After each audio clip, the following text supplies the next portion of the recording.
Bom, eu sou aqui da T-Systems de Blumenau. Não sei se vocês já ouviram falar da T-Systems. É uma empresa do grupo Deutsche Telekom, uma empresa de telecomunicações da Europa. Talvez vocês já conheçam o símbolo T, né, que patrocina o Bayern de Munique. A Deutsche Telekom está presente em mais de 50 países, a maior parte na Europa, através da T-Mobile ou através da T-Systems também. A T-Systems é uma empresa exclusiva para serviços, né? A gente presta serviços de tecnologia da informação. Estamos presentes em 30 países. No Brasil, a gente tem 13 sites, né? Incluindo Blumenau.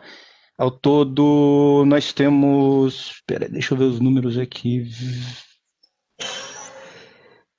38 mil colaboradores da T-Systems no mundo, sendo quase 2 mil no Brasil. E em Blumenau a gente tem um pouco mais de 500 colaboradores no site ali do lado do shopping. Ou melhor, né? Atualmente todos em home office, né? Mas antigamente ficávamos todos ali. Tá.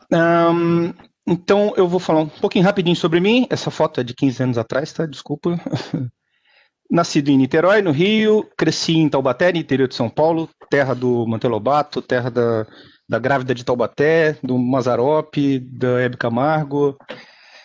Casei, tive 3 filhos lá em Taubaté, me formei em computação científica na Unital, um curso voltado mais para matemática, né? 50% a gente focava em cálculo, 50% em informática. Depois fui para São Paulo, me formei em pós-graduação em docência no ensino superior, né? Para dar aula em faculdade, e me mudei para Blumenau em 2011 a pedido da própria T-Systems, né? Iniciei na T-System, na época chamava Guedas, né, uma empresa de informática dentro do grupo Volkswagen, em 99, 10 anos dentro da Volks Caminhões em Resende, no Rio, 10 anos dando suporte e administrando sistemas de logística da Volkswagen, 6 anos dando suporte e operação de servidores em sistemas de manufatura da Volkswagen. Depois em Blumenau, daí que eu comecei a diversificar, sair da Volkswagen, né, que antes eu ficava dentro do site e aqui no escritório. Atuei 6 anos como líder, gerente de projeto e gerente de serviço para vários projetos, vários clientes. Sendo desses 6 anos, 3 anos no time agora de soluções de cloud. É o time que a gente está hoje. Nós temos um time de 12 pessoas, né, para atender vários projetos. Ou seja, totalizando, então eu tenho 26 anos de experiência em tecnologia de informação dentro da indústria automobilística praticamente. Bom, primeiro então, antes de iniciar a parte de DevOps, eu vou falar um pouco da minha área, a área que a minha equipe está inserida dentro da T-Systems. A T-Systems mundialmente ela é dividida em portfólios, em torres de portfólio, ou seja, depende da aplicação da tecnologia, né, dentro do cliente, o que ele vai usar, né? Então, aqui no Brasil nós temos 3 torres praticamente, uma torre de SAP, uma torre para integração de sistemas, né, a Digital System Integration, que atua mais na parte de serviço e a parte de desenvolvimento de softwares, e temos uma torre de infraestrutura, né, que cuida da parte de servidores, network, essas coisas. A minha área é uma área de Product Lifecycle Management, ou seja, a gente atua em todos os aplicativos que tratam do ciclo de vida de um produto, né? Então, na indústria, eles têm um controle das peças, dos produtos que eles criam, através de sistemas de engenharia, né? Sistemas de desenho chamado CAD, né? Computer Aided Design, sistemas de cálculo de engenharia, Computer Aided Engineering e Computer Aided Manufacturing. Ou seja, são softwares que vão atuar no desenho da peça, né? Por exemplo, uma peça, esse aqui no caso é um carro inteiro, mas poderia ser só uma parte dele, que vai fazer toda aquela parte de cálculo de estresse de temperatura, de mecânica, né? Se a peça vai aguentar ou não uma determinada velocidade, a parte de aerodinâmica, de crash test, né? Então tudo isso é feito nessa parte de engenharia aqui. Tá, então o PLM ele visa a integração de pessoas, dados, processos, sistemas de negócio, provendo um canal de informações sobre um produto para empresas e seus parceiros. Tá, então todos esses produtos, não sei se alguém já conhece algum, por exemplo, CAD, a gente tem o CATIA, tem o MicroStation, temos o Creo. Na parte de engenharia nós temos o ANSYS, temos o Medina. Então são vários sistemas que atuam na engenharia para ajudar a fábrica, né, as empresas que constroem peças, não só carros, lógico, mas aqui, o meu foco aqui sempre foi a indústria automobilística, mas pode ser qualquer indústria. E o PDM que a gente tem embaixo aqui são softwares de gestão de peças para controlar todo o versionamento das peças, as revisões, né, quem está trabalhando em cima disso, os testes, tudo isso. Desculpa eu estar indo rápido, viu, que é bastante coisa aqui e 20 minutos é pouco. Por que usar PLM? Então, maior produtividade, aperfeiçoamento no entendimento das demandas, redução de custo de produção e manutenção do ciclo de vida, redução do tempo entre a confecção de um produto e comercialização, gerenciamento, medição de risco, sucesso de novos produtos, melhorias em cada etapa, aumento do potencial competitivo. Tá? Então, só como exemplo aqui, uma tela de um dos softwares, para fazer aqui um... Opa, estava com o link essa porcaria. Não. Deixa eu voltar. Então, softwares de desenho, então, como eu falei para vocês, softwares de teste, softwares para fazer mesh, né, para fazer cálculos de high performance computing. Então, tudo isso entra nessa área de PLM, que é uma área aqui na T-System Blumenau. Na T-System no Brasil nós temos cerca de 150 funcionários, tá? Alguns estão em São Paulo, dentro da Mercedes-Benz, e nós temos aqui cerca de 30 e poucas pessoas dando suporte a vários clientes aqui, sendo que 12 são do meu time. Tá, agora vamos então entrar na parte de tecnologia. Primeiro, entender um pouco de cloud, né? O que é cloud? Né? Cloud computing. Então, nada mais é que você ter tudo interligado, todos os equipamentos e sistemas de uma empresa, né, através da internet. Então, você tira a responsabilidade da sua empresa de cuidar dos equipamentos e cuidar das plataformas de dentro do seu parque de servidores para empresas terceiras que administram tudo, né? Ou só a infraestrutura ou até a aplicação. Então, antes da cloud que a gente tinha? A gente tinha os sistemas chamados on-premise, né, que são os servidores dentro do parque da empresa, né, dentro da indústria. Primeiro, a gente poderia ter sistemas standalone, que são aqueles sistemas que não se comunicam com nada, ou seja, você só tem lá terminais burros ligados num mainframe ou num servidor, e ele só vai comunicar dentro daquele sistema lá. Depois você parte para um sistema conectado, né, que pode estar conectado na internet ou com outras filiais da empresa. E, por fim, o sistema online, que é quando você disponibiliza o seu sistema na internet, seja para clientes, seja para os próprios trabalhadores da indústria acessarem, para acessar um e-mail, para acessar uma base de dados, alguma coisa assim. Mas ainda você está dentro da sua empresa, você está com todos os equipamentos e todas as aplicações dentro da sua empresa. Tá? Então, a gente vai partir para a cloud quando você passa a ter um sistema IaaS, né, que é o Infraestrutura como Serviço, ou seja, você tem um provedor que disponibiliza para você máquinas virtuais, né, dentro de um data center, ele disponibiliza as máquinas e você vai lá e constrói tudo que você precisa, né? Um servidor Windows, um servidor Linux, imagens para os clientes usarem. Então, você usa só os recursos daquele provedor. Depois do infraestrutura como serviço, a gente tem o modelo de plataforma como serviço. Então, nesse caso, em vez de usar só a infraestrutura, você também usa já o sistema operacional, a rede desse provedor, e é tudo, você só fica, então, para colocar a sua aplicação dentro daquela plataforma, né? Então, eles podem já disponibilizar para você já tudo configurado, já com o Windows com AD, o Windows já com as policies, está tudo prontinho para você ir lá e só instalar o software que você precisa. E, no último caso, um SaaS, o software como serviço, quando a empresa não se preocupa com nada em questões de informática, ou seja, ela só usa a conexão, né? Então, vai lá dentro seja de casa, do laptop, seja dentro da empresa, seja através de um celular, ela só conecta na cloud e já está tudo pronto lá, o software, né? Por exemplo, a gente tem o Office 365, então você quer usar fazer planilhas dentro do Office 365, e a Microsoft já disponibiliza para você o software já como serviço. Então você não precisa instalar nenhum software, você só usa os dados dentro da cloud. Então, exemplos de provedores de cloud, existem dezenas, talvez centenas de provedores, né? Esses aqui são os principais. A OpenStack é uma das pioneiras, né? E através dela que a AWS é mais ou menos baseada no OpenStack. A AWS é da Amazon, a Google Cloud, grande competidora da AWS, e tem a da Microsoft, que é a Azure. Tá? E aqui eu coloquei que não está... Opa, desculpa. Aqui eu coloquei, não está dentre as principais, mas é essa que a Deutsche Telekom disponibiliza, ou seja, né, a empresa da T-System, é a nossa cloud que chama Open Telecom Cloud.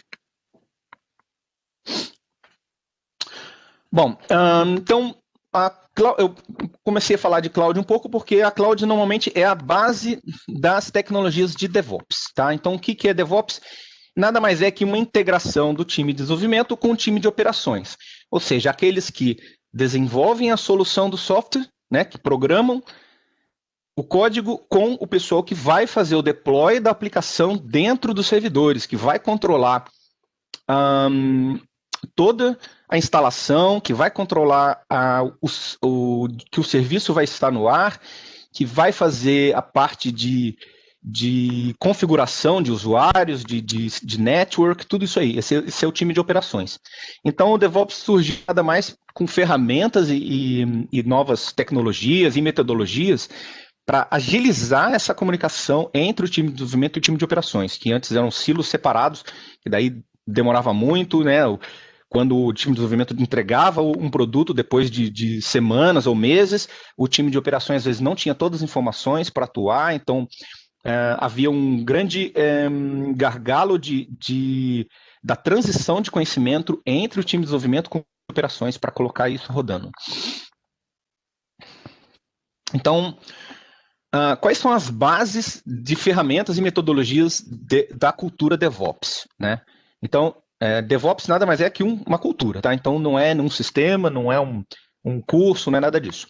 Mas o que a gente tem, assim, quem trabalha com DevOps trabalha com o quê? Trabalha com metodologias ágil, né? Ágil significa, ou agile, desculpa a pronúncia aqui, são metodologias de entrega de produto, entrega de código, que ao invés de você demorar semanas, você reduz o seu desenvolvimento em sprints, né, que a gente chama de sprints, são semanas, a gente define 1, 2, 3 semanas, onde a gente tem o time de operações e o time de desenvolvimento constantemente interligados. Dia a dia a gente tem reuniões deles que duram 15 minutos para colocar o que está sendo desenvolvido, o que a gente está com dificuldade, né? Além disso, outras coisas que fazem parte da metodologia Agile é a utilização do Scrum, que são... Por exemplo, a gente tem quadros de Kanban, onde a gente coloca todas as tarefas de desenvolvimento e de deployment dentro de quadro através de passos, né, que a gente diz lá o que está ainda que vai ser implementado ainda, que está em análise, o que está sendo trabalhado, o que está sendo testado, o que já está concluído. Então, tudo isso aí é para agilizar a entrega do desenvolvimento e da instalação. Então, outro ponto da cultura DevOps é o Cloud Computing, que normalmente, então, não necessariamente, mas quase sempre, o DevOps está incluído está inserido dentro da computação em cloud.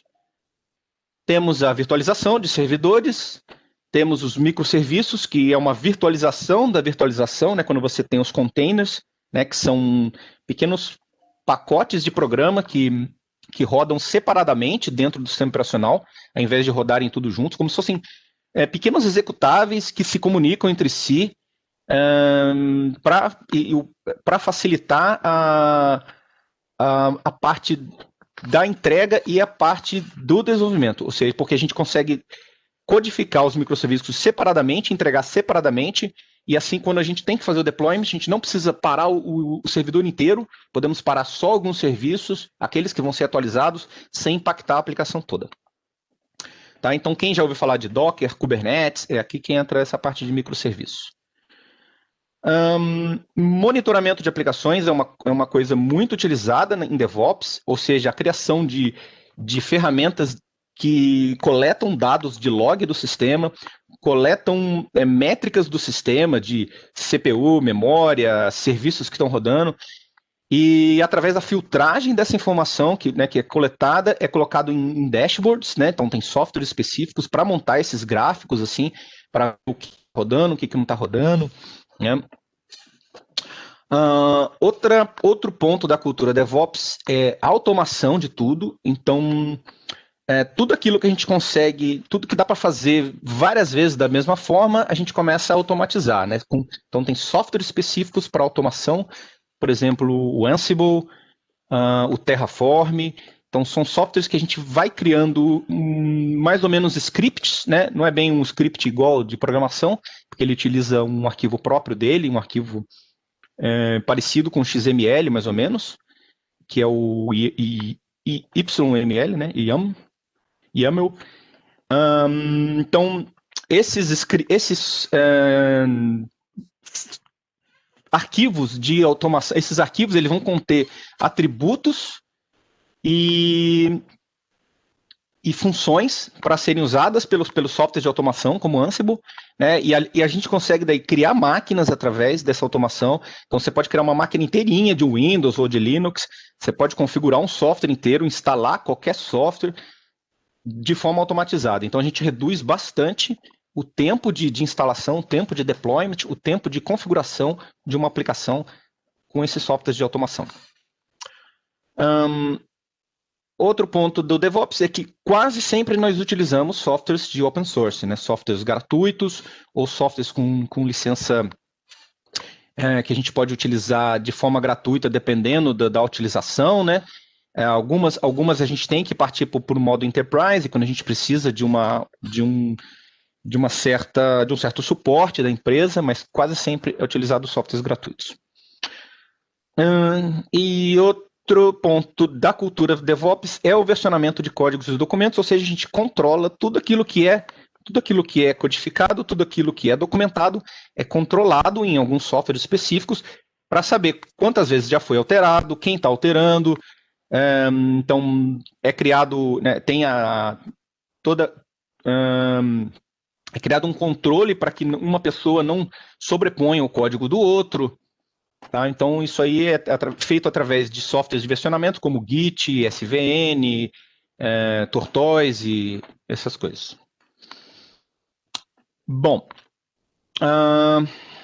vamos lá. Eu estou vendo aqui no chat tem bastante coisa, daqui a pouco eu já olho já, tá? Fica tranquilo, eu até respondi aqui. Vamos, se você preferir, deixar para o final. Tá. Eu já coloco tudo para você. Tá. Aqui tem uns exemplos das tecnologias que a gente usa dentro do DevOps. Tá? Tem muito mais que isso, lógico, mas essas aqui são as que a gente usa no nosso time aqui, para os 4 projetos que eu tenho. Tá? Então, na parte de colaboração, que é aquela parte de versionamento, de documentação, de controle de quem está fazendo qual atividade, né? Então, tudo isso aí a gente tem aqui o Confluence, o Jira e o Git. Na parte de codificação, a gente usa Bash no Linux e o Python. Para automação, Terraform e Ansible. Tá? Eu não vou explicar cada um deles, lógico, porque ia demorar muito, mas só passar mais ou menos aqui. Para fazer o deployment, né, o Ansible ele se comunica com o Jenkins, né, para fazer o release da aplicação. O deploy é feito dentro dos ambientes aqui, então tem o Docker para fazer a parte de containers, e a parte de virtualização você tem as clouds, né, no caso aqui é a nossa OTC, e a AWS é uma que vai estar entrando aqui para a gente agora. Para operação, a gente tem um servidor Node.js, né, que também é comunicado com Ansible para submeter jobs, essas coisas assim. Temos o Kafka para fazer comunicação de mensagens, o Kubernetes, né, para fazer esse gerenciamento dos containers, e a parte de dashboards, né, a parte de logs e de monitoramento, nós temos aqui o Nagios e o CheckMK, o Datadog, o Elasticsearch, que faz a busca dos logs, o Fluentd, que armazena tudo, o Kibana, que faz os dashboards gráficos. O Prometheus também é mais ou menos parecido com o Datadog, Elasticsearch, e o Grafana é como o Kibana para fazer os gráficos também. De base de dados, nós temos aqui open source o Postgre, o MySQL, o MongoDB, que é um sistema não relacional, e aqui pago o Microsoft SQL Server, é muito utilizado aqui pela gente. E na parte de network, nós temos aqui os que configuram o proxy, que é o Nginx, o HProxy, o proxy reverso, nós temos aqui o Squid. Tá? Então, bastante coisa, você tem que aprender. Então, como que nós fazemos isso? Através de quais são as atividades que o nosso time desempenha, né? Então, temos uma equipe 24/7, monitoramento, temos atendimento multilingüe, aqui no nosso caso, em Blumenau, nós temos alemão e inglês, mas temos também em São Paulo espanhol e japonês. Então, fazemos a sustentação dos ambientes, criação daquela parte de gráficos, criação das máquinas na cloud, configura a rede, instalamos os softwares do PLM. Então, a parte de suporte, nós temos análise de logs, temos análise de causa raiz e todo o gerenciamento, né, dos problemas que podem ter, dos incidentes, dos tickets, né, gerenciamento das melhorias no sistema, correção de de bugs, tudo isso aí. Então, essas são as atividades que o time vai desempenhar no dia a dia. É tudo baseado em Agile e ITIL. Aqui alguns exemplos, vou passar bem rápido, porque o tempo está acabando, dos nossos casos de sucesso. Então, temos aqui sistemas de manufatura, empresa lá da Alemanha de assoalho para Audi. Nós temos aqui High Performance Computing, que são aquela parte de engenharia que eu falei para vocês, de pegar o desenho e transformar em matemática, em código, transformar em pontos matemáticos para ser utilizado para o cálculo, para saber, né, para tensão, código, análise de temperatura, análise de batida do carro, toda essa parte aí. Então temos aqui também a Magna, lá da Áustria, a Kesa, que faz compressores, a EDAG, que faz parte de robótica, a Tecocin é uma empresa nova que a gente vai construir ainda. Então todas as atividades que a gente faz aqui, né, o suporte das aplicações PLM, a criação dos ambientes, suporte aos jobs de High Performance Computing. A Carrier, na França, que faz ar-condicionados. Temos aqui o Team Center, que é um software de PDM para controle de peças. Para a Volkswagen e para Chery, a Chery não é de carros, tá? Essa Chery aqui é de componentes de periféricos para computadores. E a Volkswagen, nós temos aqui o Aras, que também é como o Team Center da Siemens, é um software de PDM para controle de peças. Aqui nós temos uma solução de billing, né, que é para cobrança de tarifação de energia, tarifação de transporte, tarifação de telefonia. Então temos aqui duas empresas de cloud, que é a Azure, e a própria OTC, que é a nossa, que a gente usa, né? Essa aqui é de transporte, da Alemanha, a Energy Volt de energia, e a Toll for Real é de telefonia. Então, mesma coisa, a gente cria as máquinas na cloud, damos suporte para os usuários, configuramos toda a rede, fazemos deploy da aplicação, criamos os gráficos, tudo isso aí. Tá? Então, todos os clientes, você pode ver que são clientes da Europa, né? No Blumenau, 80% do nosso clientes são offshore, né? São tudo lá na Europa. Temos aqui um projeto novo que está em transição agora, o pessoal está fazendo treinamento, que é do Windchill, também é um software de PDM, também para controle de peças. Então a gente vai entrar também com a administração de todo o parque de servidores deles, atualmente on-premise, mas vai migrar para AWS no ano que vem. Bom, agora o mais importante para vocês, os requisitos para trabalhar na área de DevOps. Não, lógico, não vocês como estagiários, né, se fossem entrar na empresa, precisariam saber tudo isso. Mas isso aqui é normalmente o que se exige dentro de uma área para se trabalhar como DevOps. Então, os conhecimentos básicos de informática, então tem que conhecer sistemas operacionais, Windows, Linux, a parte básica de rede, não precisa ser ninguém certificado em Cisco, nada disso. Tem que conhecer um pouco de lógica de programação, porque a gente desenvolve scripts, nós não somos programadores, mas fazemos alguns scripts. Tem que conhecer um pouco de banco de dados, também não precisa ser um DBA, mas tem que ter o básico lá de instalação de banco, de administração, manutenção do banco, linguagem SQL, tudo isso aí. Então, conhecimentos no Windows Server na parte de AD, policies, DHCP, DNS, tudo isso aí. Conhecimentos da administração de Linux, né, criação de usuários, criação de credenciais, conexão SSH, tudo isso aí. No nosso caso aqui, tem que ter inglês já, ou alemão, já tem que saber conversar um pouco já, porque temos reuniões diárias com a Alemanha, então tem que ter um pouco de inglês. tem que ter comprometimento e vontade de aprender mais. Como eu mostrei para vocês, o stack de tecnologias é grande, então tem que ser alguém realmente com vontade sempre de aprender.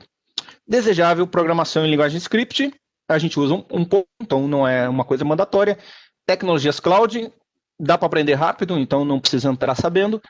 Essas tecnologias DevOps, todo aquele monte de softwares que eu falei para vocês lá, é coisas que a gente vai aprendendo aos poucos também, é muita coisa para já vir com essa bagagem toda. E tem que ser pessoas com iniciativa e capacidade de comunicação, principalmente porque agora todo mundo de home office, se não se comunicar, a gente não sabe o que as pessoas estão fazendo. Bom, é isso aí. Vamos ver agora o que tem de perguntas. Quem quiser escanear aqui meu QR Code, tem meu LinkedIn aqui, pode me adicionar no LinkedIn lá. Já vou mandando aqui para você, tá? Tá. Eu nem dei o aviso ali dos 10 minutos, eu pensei, ele já está acelerado, ele já está ligado. Eu tinha testado antes mais devagar e tinha dado 30 minutos. Agora eu tentei acelerar e mesmo assim chegou quase. Foi lançada uma pergunta, assim, se talvez você possa nos falar, se sabe um pouco desse contexto da história, o que fez a T-Systems vir para Blumenau, né? E os principais softwares, né? As principais linguagens aí usadas pela T-Systems. Olha, o que fez a T-Systems veio para Blumenau foi a questão de ter muita cultura alemã aqui. Então, no caso, a gente precisava de um ponto para fazer projetos com a Alemanha. A Alemanha estava necessitando disso, a gente viu que não dava para fazer em São Paulo, a gente viu que aqui tinha muita gente que falava alemão, então foi aberto o site aqui há uns 13 ou 14 anos atrás, se eu não me engano. Eu já estou há 11 aqui, e já estava aqui antes já. E em questão de softwares, bom, isso aí a gente tem muita coisa, cara, não dá para especificar. A T-Systems é muito forte no SAP, então temos uma equipe grande de SAP em Blumenau. Tem bastante desenvolvedor Java e C Sharp. E na parte de software é isso aí. Então a gente tem bastante pessoal de serviço que faz o primeiro nível, né? Atendimento, faz a parte de dispatch de tickets para a Alemanha, faz a parte de PMO para a Alemanha. A minha equipe, né, de cloud é uma equipe pequena, mas está crescendo a cultura de cloud. Então tem outras equipes lá que dão suporte para a Daimler, por exemplo, que está começando a migrar tudo para cloud agora, então o pessoal está começando a usar essas ferramentas que eu falei para vocês. Tem mais uma também, tá, Cláudio? Existe uma métrica de quanto esse movimento para a cloud impactou os negócios da T-Systems e seus clientes? Não temos uma métrica, mas o que está acontecendo é surgir várias oportunidades agora. A T-Systems está com parceria com a Microsoft Azure, está com parceria com a Google, então nós estamos agora a gente tem acesso a vários treinamentos da AWS e da Azure, então está se incentivando a todo mundo agora a se certificar em cloud, porque quanto mais funcionários a gente tiver certificado dentro da T-Systems, mais negócio a gente vai conseguir alavancar agora, tá? Então só está entrando oportunidade, então por enquanto, tá? Então os serviços que a gente já tinha, que eram on-premise, que estão migrando para a cloud, está sendo aos poucos, então o pessoal está tendo tempo de se capacitar internamente e a gente não está tendo problema daí com isso. Legal. As perguntas que a gente tinha até agora, Cláudio, se quiser fazer mais algum comentário. Olha, eu não sei em questões aí do Entra 21, como que vai ser com a T-Systems, né? A Larissa não deu muitos detalhes para mim. Eu sei que a gente vai fazer uma visita ainda, a gente pode conversar mais aí pessoalmente com o pessoal, tá? Então, se alguém quiser me mandar alguma pergunta no LinkedIn, eu não sou especialista em nenhuma dessas tecnologias, tá? Eu sou coordenador da equipe, eu conheço bastante coisa, porque eu gosto de conhecer o que o pessoal está trabalhando, então eu fiz treinamento em todas essas tecnologias para conhecer como elas são, mas eu não tenho experiência diária, então com certeza eu não vou saber responder coisas muito a fundo, tá? Mas eu fico aí à disposição para quem quiser entrar em contato. Ok, eu vou dar encerramento aqui, então, tá, Cláudio? Eu agradeço imensamente a tua participação, né, a sua disponibilidade, né, o seu empenho ali de montar essa apresentação para a gente, estar aqui com a gente, né, e toda a equipe aí da T-Systems, né, também que é uma das cotistas aí do programa deste ano, né, sempre, todos os anos, sempre tem apoiado aí, né, o programa Entra 21, né. Esperamos que muitos dos que estão aqui hoje, né, talvez futuramente façam parte aí do time de vocês, né, vamos ver como vai ser o andamento das questões, né, e Enfim, como o Claudio já colocou os contatos dele, né? Qualquer coisa a mais aí, pode contatar a gente, né? A gente está sempre à disposição, tá? E desejo a todos aí um ótimo dia, né? E sucesso aí, né, Cláudio? Sucesso para vocês, né? Isso. Qualquer coisa aí, estamos sempre em contato, tá ok? Eu que agradeço, Nayara.